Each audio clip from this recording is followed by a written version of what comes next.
Hello my YouTube family, स्वागत है आप सभी का अर्चना किचन एंड ब्लॉग में। फ्रेंड, आज हम लोग बनाएंगे मावा। बिल्कुल घर में शुद्ध तरीके से मावा बनाएंगे। हम लोग होटल से या फिर मार्केट से जो मावा खरीद करके ले आते हैं उसकी शुद्धता की कोई गारंटी नहीं होती। दूसरे वो महंगी भी मिलती है और घर में ले आने पर क्या होता है कि अक्सर मावा बनावटी निकल जाता है या फिर ख़राब निकल जाता है। तो चलिए हम घर में एकदम शुद्धता की गारंटी के साथ मावा बनाते हैं। तो मावा बनाना कोई मुश्किल काम नहीं है, सिर्फ एक ट्रिक को फॉलो करिए और आपका मावा परफेक्ट बनेगा, बिल्कुल वाइट बनेगा जैसे कि आप बाज़ार से ख़रीद करके ले आते हैं। तो यहाँ पर जो हम बर्तन लेंगे वो चौड़े मुंह का होना चाहिए और दूसरे मोटी पेंदी का होना चाहिए। पतला स्टील का बर्तन अगर है तो उसमें बिल्कुल भी आप मावा नहीं बनाइएगा, क्योंकि स्टील के बर्तन में दूध के नीचे पेंदी में जलने का डर होता है, उससे आपका मावा बिल्कुल ख़राब हो सकता है। तो हमेशा ध्यान रखिएगा मोटी पेंदी का ही आपको बर्तन लेना है। ये एल्युमिनियम का है तो बहुत ही अच्छा है, वरना आप स्टील और लोहे का भी ले सकते हैं, लेकिन बहुत ध्यान रखना होता है स्टील और लोहे के बर्तन में। और एल्युमिनियम की कढ़ाई में अगर बना रहे हैं आप, तो अगर नीचे लग भी जाता है आपका तो उसमें किसी भी तरह की स्मेल नहीं आती। तो इसलिए आप मोटी पेंदी का और इस तरह का कढ़ाई है तो उसी में आप मावा बनाइएगा। और हम जो है कि कढ़ाई में डाल दिए हैं, मेरा पूरा 1.5 लीटर दूध है और हम गाय का दूध लिए हैं, पूरा फुल फैट दूध है। आप कोई सा भी दूध का इस्तेमाल कर सकते हैं, पैकेट की दूध का भी इस्तेमाल कर सकते हैं, बट आप कोशिश करिएगा कि दूध आपका फुल फैट ही होना चाहिए। अब क्या करेंगे फ्रेंड कि कढ़ाई में जब हम दूध को डाल दिए हैं तो हमें कम से कम 60% तक दूध को एकदम फुल फ्लेम में ही पकाना है। जब आपका 60% दूध एकदम फुल फ्लेम में जल जाए तो फिर आप आँच को मीडियम कर दीजिएगा, क्योंकि खोआ कम आँच में धीमे धीमे आँच में बनाएंगे तो खोआ बिल्कुल लाल सा हो जाता है। और अगर आप बिल्कुल मार्केट जैसा खोआ बनाना चाहते हैं तो आपको फुल आँच पर ही, मतलब गैस की फ्लेम को फुल ही रखना होगा।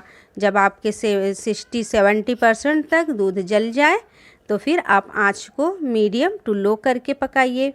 तो यहाँ पर जो है कि हम दूध को पका रहे हैं तो किनारे पे जो मलाई जमती है ना, उसे बिल्कुल जमने नहीं दीजिएगा, क्योंकि जो किनारे मलाई जमती है वो धीरे धीरे उसका कलर ब्राउन होते जाता है और आपके दूध का कलर भी ब्राउन होते जाता है।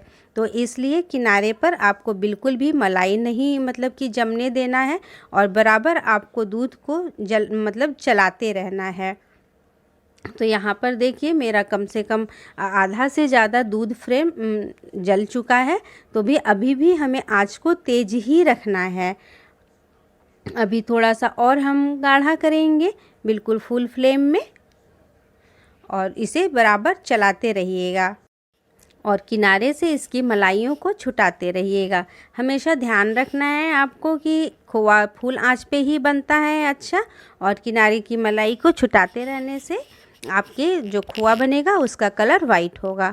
तो अब देखिए मेरा लगभग खोआ जो पानी है वो जल चुका है।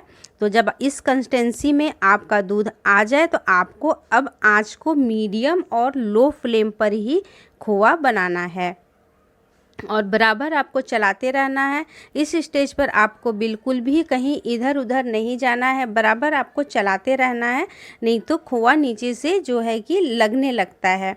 तो आप इस तरह से जब आप चलाते जाएंगे तो आपका खोआ भी एकदम परफेक्ट बनेगा।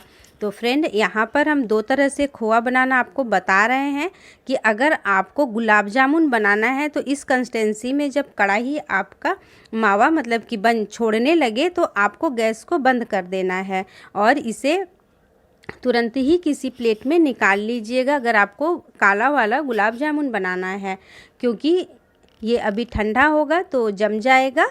और अगर आपको गुजिया बनाना है तो क्या करना होगा फ्रेंड, गुजिया बनाने के लिए हमें गोल्डन ब्राउन होने तक मावा को भूनना होता है, क्योंकि गुजिया को अगर कम मतलब कि भुना हुआ बनाएंगे, कम खोआ भुने रहेंगे तो उसमें फंगस बहुत जल्दी आ जाती है। इसलिए इस तरह से आपको गुजिया बनाने के लिए गोल्डन ब्राउन होने तक आपको मावा को भूजना होगा। गुजिया बनाने के लिए हमारा मावा एकदम रेडी है फ्रेंड।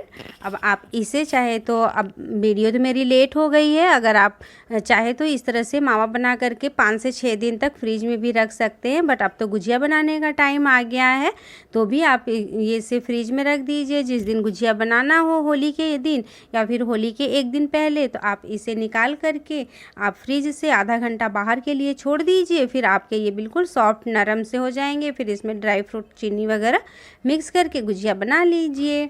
और देखिए मैंने दूसरा बैच भी अपने लिए बनाया है ये मावा। तो आज से जितना भी मेरे यहाँ दूध आएगा होलिका दहन तक, तो मैं मावा ही बनाती जाऊंगी, क्योंकि मावा से गुजिया, गुलाब जामुन हर एक रेसिपी बनानी है तो घर का शुद्ध तरीके से बनाएंगे तो वो एक मतलब हफ्ते भर चल जाते हैं, ख़राब भी नहीं होते हैं।